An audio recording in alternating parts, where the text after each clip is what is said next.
আসসালামু আলাইকুম। অবিরাম বাংলার সংবাদে সবাইকে স্বাগত জানাচ্ছি। আমি নাইম ফাথম মুবিন। শুরুতেই বিআরবি কেবলস সংবাদ শিরোনাম। জানিয়ে দেব সর্বশেষ আপডেট বাংলা সংবাদ। শুরুতেই জানাবো ফ্যাসিস্ট আওয়ামী লীগের সকল হত্যা ও নির্যাতনের বিচার চাই বললেন ডাক্তার শফিকুর রহমান। এদিকে বাংলাদেশকে জঙ্গি রাষ্ট্র প্রমাণের চেষ্টা ভারতীয় মিডিয়ার, বললেন পররাষ্ট্র উপদেষ্টা।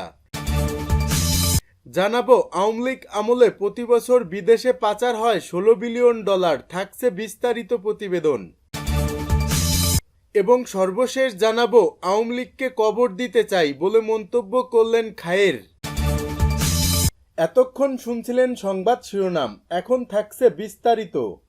ফ্যাসিস্ট আওয়ামী লীগের সকল হত্যা ও নির্যাতনের বিচার চাই বললেন ডাক্তার শফিকুর রহমান। নারীদের মর্যাদা সুসম্মত রেখে ধর্মে বর্ণে হানাহানি ভুলে যেতে হবে। দুর্নীতিমুক্ত এবং সামাজিক সুবিচার ও মানবিক সমাজ গড়তে জাতীয় ঐক্য গড়ে তুলতে হবে। হিংসার রাজনীতি থেকে বের হয়ে মানুষকে মর্যাদা দিতে হবে। দেশ ও মানুষের কাছে দায়বদ্ধ শাসন ব্যবস্থা সম্পূর্ণ দেশ গড়তে পারলে ছাত্র জনতার আন্দোলনের প্রতি প্রকৃত শ্রদ্ধা জানানো হবে। 1 ডিসেম্বর রোববার দুপুরে ফরিদপুর রাজেন্দ্র কলেজ মাঠে এক বিশাল কর্মী সম্মেলনে প্রধান অতিথির ভাষণে বাংলাদেশ জামায়াত ইসলামীর আমির ডাক্তার শফিকুর রহমান এসব কথা বলেন। তিনি আরও বলেন, আওয়ামী লীগ বাংলাদেশকে 41 সাল পর্যন্ত লিজ দিয়ে ক্ষমতায় টিকে থাকার জন্য সেনাবাহিনী ও বিডিআরের মতো শক্তিশালী দুটি বাহিনীকে ধ্বংস করে দিয়েছে। যারা সত্যিকারের দেশপ্রেমিক তারা কখনো দেশ ছেড়ে পালিয়ে যায় না, কিন্তু আওয়ামী লীগ দেশকে ধ্বংসের দ্বার প্রান্তে পৌঁছে দিয়ে দেশ থেকে পালিয়ে গেছে। আমিরে জামায়াত আরও বলেন, বিগত 16 বছর জগদ্দল পাথরের মতো পতিত ফ্যাসিস্ট শেখ হাসিনার সরকার এদেশের জনমানুষের উপর চেপে বসেছিল। 2006 সালের 28 অক্টোবরের লগি বৈঠার তাণ্ডবে পথ হারিয়েছিল বাংলাদেশ। পিলখানার 17 জন চৌকস সেনা অফিসার হত্যার মাধ্যমে এদেশের সামরিক বাহিনী ও তৎকালীন বিডিআরকে ধ্বংসের পরিকল্পনা বাস্তবায়নের চেষ্টা করেছে তারা। জামায়াতের শীর্ষ 5 নেতাকে বিচারিক হত্যার মাধ্যমে জামায়াতকে নেতৃত্ব শূন্য করার চেষ্টা করেছিল। দেশের মানুষের অংশগ্রহণ ছাড়াই 2014 সালের নির্বাচনে বিনা ভোটে 154 জন এমপি নির্বাচিত হয়েছিল। সেদিনের সেই ভোটে জনগণের পরিবর্তে নির্বাচন কেন্দ্রগুলোতে কুকুরের আনাগোনা দেখা গিয়েছিল। 2018 সালের নির্বাচনে কৌশল পরিবর্তন করে দিনের বদলে আগের রাতেই ভোট নিয়েছিল তারা। এরপর 2024 সালে আমি আর ডামি নির্বাচনের মাধ্যমে 2041 সাল পর্যন্ত রাজত্ব বহাল রাখার স্বপ্ন দেখেছিল। তারা বলতো আওয়ামী লীগ ক্ষমতা ছাড়লে এদেশে 5 লক্ষ লোককে হত্যা করা হবে, কিন্তু তা হয়নি। আওয়ামী লীগ দায়িত্ব জ্ঞানহীন হলেও এদেশের মানুষ দায়িত্বহীন নয়, তাই তাদের সেই আশঙ্কা মিথ্যা প্রতিপন্ন হয়েছে। বিগত 15 বছর বাংলাদেশ জামায়াত ইসলামীর উপর সবচেয়ে বেশি জুলুম নির্যাতন চালিয়েছে আওয়ামী লীগ। হাজার হাজার নেতাকর্মীকে হত্যা ও জেলে ঢুকিয়েছে, এমনকি অনেকের বাড়িঘর বুলডোজার দিয়ে গুড়িয়ে দেওয়া হয়েছে। আমরা ফ্যাসিস্ট আওয়ামী লীগের সকল হত্যা ও নির্যাতনের বিচার চাই। উন্নয়নের নামে লুটপাট করে বিদেশে টাকা পাচার করেছে, প্রতিবাদ জানালে হত্যা নির্যাতন চালিয়েছে তারা। বুক চিতিয়ে দাঁড়ানো আমাদের সন্তানদের ইতিহাস কখনো ভুলে যাব না। তিনি বলেন, আমরা এমন একটি রাষ্ট্র চাই যেখানে সবার অধিকার সমান হবে। আমাদের কলিজার টুকরো ছেলেমেয়েরা চাকরির জন্য দাঁড়ে দাঁড়ে ঘুরে বেড়াবে না, বরং একটি মানবিক ও নৈতিক শিক্ষার মাধ্যমে তাদেরকে চাকরির সুব্যবস্থা করা হবে। ধর্মে বর্ণে হানাহানি থাকবে না, কোনো ধর্মীয় প্রতিষ্ঠানকে পাহারা দিতে হবে না। কিছু লোক বলে জামায়াত ক্ষমতায় আসলে মহিলাদেরকে জোর করে বুরখা পরানো হবে। আমরা এটা বলি না। তিনি জামায়াত কর্মীদের নৈতিক মান ও জাগতিক মান উন্নতির আহ্বান জানান। তার আগমন উপলক্ষে ফরিদপুরবাসীর যাতায়াতের কষ্ট হয় তিনি দুঃখ প্রকাশ করে বলেন, আমরা শুধু আল্লাহর জন্যই পরস্পরকে ভালোবাসি। তিনি ফরিদপুরবাসীর নিকট দোয়া প্রার্থনা করেন এবং ফরিদপুরবাসীর জন্যও দোয়া করেন।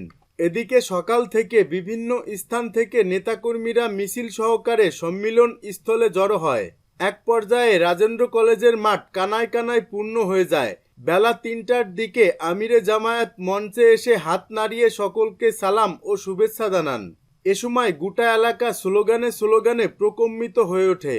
বাংলাদেশকে জঙ্গি রাষ্ট্র প্রমাণের চেষ্টা ভারতীয় মিডিয়ার, বললেন পররাষ্ট্র উপদেষ্টা। গত ৫ আগস্ট বাংলাদেশে যে ছাত্র জনতার অভ্যুত্থান হয়েছে তাতে ভারতীয় গণমাধ্যম খুশি নয় বলে মনে করেন অন্তর্বর্তীকালীন সরকারের পররাষ্ট্র বিষয়ক উপদেষ্টা তৌহিদ হোসেন। দেশটির মিডিয়া বাংলাদেশ সম্পর্কে পরিকল্পিত অপপ্রচার চালাচ্ছে এবং বিশ্বজুড়ে বাংলাদেশকে জঙ্গিবাদী রাষ্ট্র হিসেবে পরিচিত করার চেষ্টা অব্যাহত রেখেছে বলে অভিযোগ করেন তিনি। রোববার বিকালে রাজধানীর মহাখালীতে ব্র্যাক সেন্টারে সেন্টার ফর পলিসি ডায়ালগের ৩০ বছরের যাত্রা নিয়ে আয়োজিত অনুষ্ঠানে তিনি এ কথা বলেন। তৌহিদ হোসেন বলেন, ভারতীয় মিডিয়াগুলো বাংলাদেশের গণ অভ্যুত্থানে খুশি নয়, তারা প্রোপাগান্ডা ছড়াচ্ছে, বিশ্বে বাংলাদেশকে জঙ্গি রাষ্ট্র হিসেবে দেখানোর চেষ্টা চালাচ্ছে। এটি খুবই আনফেয়ার। গত ৫ আগস্টের পর দেশে অল্প কয়েকদিন পরিস্থিতি খারাপ থাকলেও এখন স্থিতিশীলতা এসেছে বলে দাবি করেন পররাষ্ট্র উপদেষ্টা। ভারতীয় গণমাধ্যমে বাংলাদেশকে নিয়ে যে ধরনের আলোচনা হচ্ছে তা পরিকল্পিত বলে মন্তব্য করেন তৌহিদ হোসেন। তিনি বলেন, এটি দুদেশের কারো জন্য সুখকর হবে না। পররাষ্ট্র উপদেষ্টা বলেন, গত ১৫ বছরে সাউথ এশিয়ার দেশগুলোর মধ্যে কোনো সংযোগ হয়নি, তবে এখন সময় এসেছে সেই সংযোগ তৈরি করার। অনুষ্ঠানে ট্রান্সপারেন্সি ইন্টারন্যাশনাল বাংলাদেশের নির্বাহী পরিচালক ডক্টর ইফতেখারুজ্জামান বলেন, ১৯৯০ সালের পর যখন গণতন্ত্র আসবে আমরা ভাবতে শুরু করলাম, তখন রাজনীতিতে বিরোধী মত দমন করা হয়েছে এবং স্বজনপ্রীতি হয়েছে। রাজনীতিতে সন্ত্রাসীদের জায়গা দেওয়া হয়েছে, গণমাধ্যমের স্বাধীনতা হরণ হয়েছে। এখন মানুষ বদলালেও মানসিকতা বদলায়নি। আওয়ামী লীগ আমলে প্রতি বছর বিদেশে পাচার হয় $16 বিলিয়ন। আওয়ামী লীগের ১৫.৫ বছরের শাসন আমলে বাংলাদেশ থেকে বছরে প্রায় $16 বিলিয়ন বিদেশে পাচার হয়েছে। বর্তমান বিনিময় হার অনুযায়ী যে অর্থের পরিমাণ প্রায় ২ লাখ কোটি টাকা। বাংলাদেশের অর্থনীতি নিয়ে শ্বেতপত্র প্রণয়ন কমিটির প্রতিবেদনে এটি উল্লেখ করা হয়। রোববার দুপুরে কমিটির প্রধান ডক্টর দেবপ্রিয় ভট্টাচার্য প্রধান উপদেষ্টা ডক্টর মোহাম্মদ ইউনূসের কাছে অর্থনীতির শ্বেতপত্র হস্তান্তর করেন। কমিটি জানায়, শেখ হাসিনার শাসনামলের দুর্নীতি, লুণ্ঠন এবং ভয়ঙ্কর রকমের আর্থিক কারচুপির যে চিত্র রিপোর্টে পাওয়া গেছে তা আতঙ্কিত হওয়ার মতো। প্রধান উপদেষ্টা ডক্টর ইউনূস এই যুগান্তরকারী কাজের জন্য কমিটিকে ধন্যবাদ জানান। তিনি বলেন, চূড়ান্ত হওয়ার পর এটি জনসাধারণের জন্য প্রকাশ করা উচিত এবং স্কুল, কলেজ, বিশ্ববিদ্যালয়ের পাঠ্যপুস্তকে অন্তর্ভুক্ত করে শিক্ষার্থীদের পড়ানো উচিত।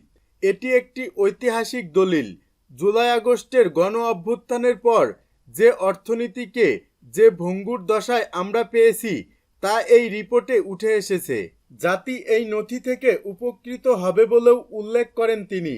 প্রধান উপদেষ্টা আরও বলেন, আমাদের গরিব মানুষের রক্ত পানি করা টাকা যেভাবে তারা লুণ্ঠন করেছে তা আতঙ্কিত হওয়ার মতো।